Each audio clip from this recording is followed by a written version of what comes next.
Hello, I'm Peter Towers, Managing Director of ESS BIZTOOLS.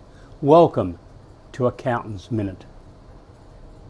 What would you learn from 8 hours with a group of company directors? Well, I had that privilege a couple of weeks ago in a program sponsored by the Entrepreneurs Program, part of Oz Industry. And the brief was to meet for 7.5 hours with a group of company directors and discuss with them the issues that they were confronting in their business, and also to give them some briefing on corporate governance issues. I learnt plenty in getting feedback from the directors, and I thought today I would share that with you. The directors represented companies that had turnovers from $750,000 through to $29 million, with an average of around $4 million amongst the various companies. So the feedback that I got that I thought you might be interested in included the following. Government grants, great idea, don't know much about them. Who's supposed to keep us informed was one of the questions. Our accountants never seemed to tell us anything about them. They were particularly interested in the Skills Development Grant and also the Business Improvement Grant. And a couple of them had some interest in the Accelerating Commercialisation Grant, which is the grant of up to $1 million on a 50-50 basis for companies with turnovers up to $20 million who have developed new products, processes or services. Financial accounts, well, this created some debate, and I asked them to indicate how they would rate the financial accounts that their external accountants prepare for them relative to the type of information that is conveyed to them. And the response? Fair. It's worth thinking about. Fair. One main complaint was we run a number of divisions or departments, and yet the profit and loss account we receive back from our accountants is in one profit and loss account. Surely we can get departmentalised accounts, was asked by a number of the directors. And the other big question related to job costing. A number of these businesses had operations that related to job costing, yet they indicated to me that the conversation about job costing had not been raised by their accountants. I would have thought it was one of the obvious areas for accountants to be looking at. We talked about benchmarking. I was surprised that no one seemed to know anything about the role that benchmarking.com play, and no one indicated that they were receiving a benchmarking report. Some of them liked the idea of developing a benchmarking group within similar types of businesses in different parts of the country. But surely this is a service that accountants should be providing to your clients. And it's quite easy to do so using the benchmarking.com information. Key performance indicators were discussed, but I got the feeling not many people were confident that they had selected the correct KPIs or that their management team fully understood their use. Another big discussion point was when I asked them about portfolio allocations.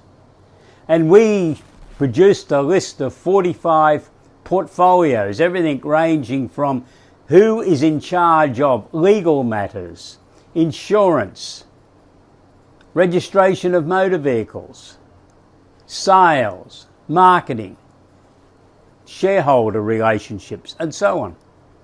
Most of the directors indicated they looked after all of these things themselves. I asked them whether they'd heard of delegation, and why weren't they delegating these tasks to the other members of the management team, and even some younger members of staff. Could be a great staff training exercise for them. to learn new skills, and for senior management to be able to observe whether some of these younger team members really had management potential. Mentoring and coaching.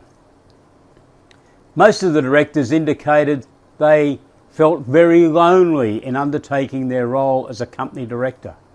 A number of them indicated this is a very lonely job, and it is, and they do need support. When I asked them if they had a board of advice, no one indicated they did, and only one had an external director involved, and they really only had a meeting about once a year based on the input that I got. Business plans. About half of them admitted they had business plans, but they were 4 or 5 years old, and they then admitted they were hopelessly out of date. The others indicated that nothing was written down, it was all in their head. Research and development. Some of them were undertaking research and development and doing it very well. Others had indicated they weren't quite sure what they could claim and what they couldn't claim, so they'd never worried about it. Those people also indicated their accountants didn't seem to have too much interest in it, so they hadn't pursued it. They definitely had no research and development system. They had no idea of the forms that they needed to keep to substantiate the research and development that they'd undertaken. Succession and exit planning. Most thought it was a great idea. Most hadn't done anything about it. A couple were talking about merging their businesses. Some had vague ideas of what they might like to achieve in the next 5 years. But there was a significant lack of planning in this area. We then discussed the 5-year vision, and they all thought this was a great idea, but then they all indicated they needed assistance from various people to make this come to fruition. And they named the people, their accountant. They like to have their accountant more involved in the development of the 5-year vision. But also some other people, some mentors in the community that they like and trust. We talked about human resources and Fair Work Australia issues. And I asked them whether they had any sort of external advisors, whether it's their accountants, their lawyers, or a specialised human resource organisation. 3 of them did. They were using a human resource organisation who are quite expert in dealing with Fair Work Australia issues, but the others had nothing. And in this day and age, I think for growing companies, that's probably dangerous. We also discussed Fair Work Australia in detail and how people deal with it. And it was then very obvious that companies and directors need advice from people who understand how that organisation works. Workplace health and safety was another issue where only a few of the directors had a formal approach and had an external organisation who was monitoring what they were doing, who were conducting audits on at least an annual basis, and were writing reports to the directors and senior management on the results of those audits, so that the directors could then ensure that appropriate policies were implemented. We then got round to accountants. Now, only one of these directors' companies had a full-time accountant working for them. The rest were totally reliant on external accounting businesses. When I asked them what their accountants did for them, the unanimous answer was taxation. We then discussed what else accountants could do, and the majority of directors indicated they would like their accountants to be undertaking additional work for them. But, and here was the big but, they thought their accountants were too busy doing taxation to have the time to help them in developing their business vision. I think what accountants need to do, following my discussion with these directors and thinking about it, is make an appointment and sit down and have a conversation with your clients. Because that was what I had to do following this 8 hours seminar. My contract then said I had to have a telephone conversation with each of those directors. The contract said 30 minutes. I can assure you it took a lot longer. But it was amazing what the feedback was, confirming the issues that I've discussed with you today. My suggestion to you is that you think about having a conversation with your clients. Not a 5-minute conversation, a 45-minute to 60-minute conversation. You could use the SMS needs analysis that ESS BIZTOOLS has developed to guide you through that conversation. And out of that conversation, I am certain that you will identify issues that your clients are looking for assistance on. Because they certainly told me in the seminar and in the follow-up conversations that I had with them. Then you can submit a proposal. This is what you indicated you wanted assistance in. This is what we can do for you. This is the timing.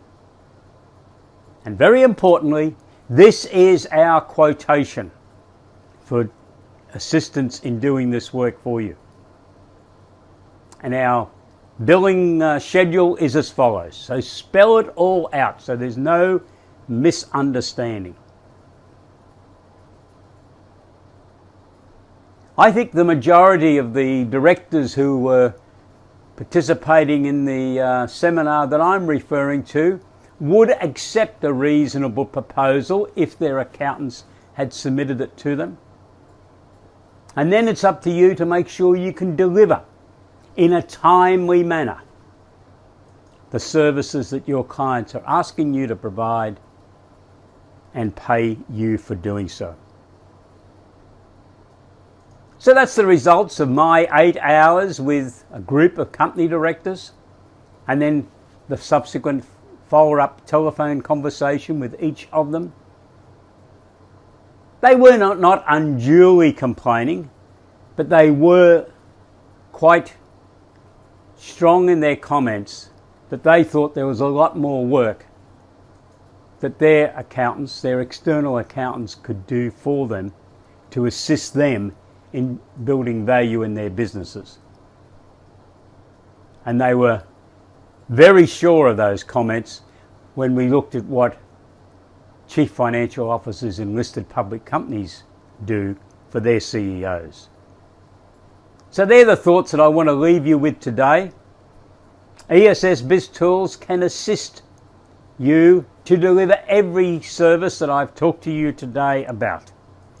If you want to find out more details, please go to www.essbiztools.com.au, where you can sign on for a 30-day no obligation guest login to have a good look at the system.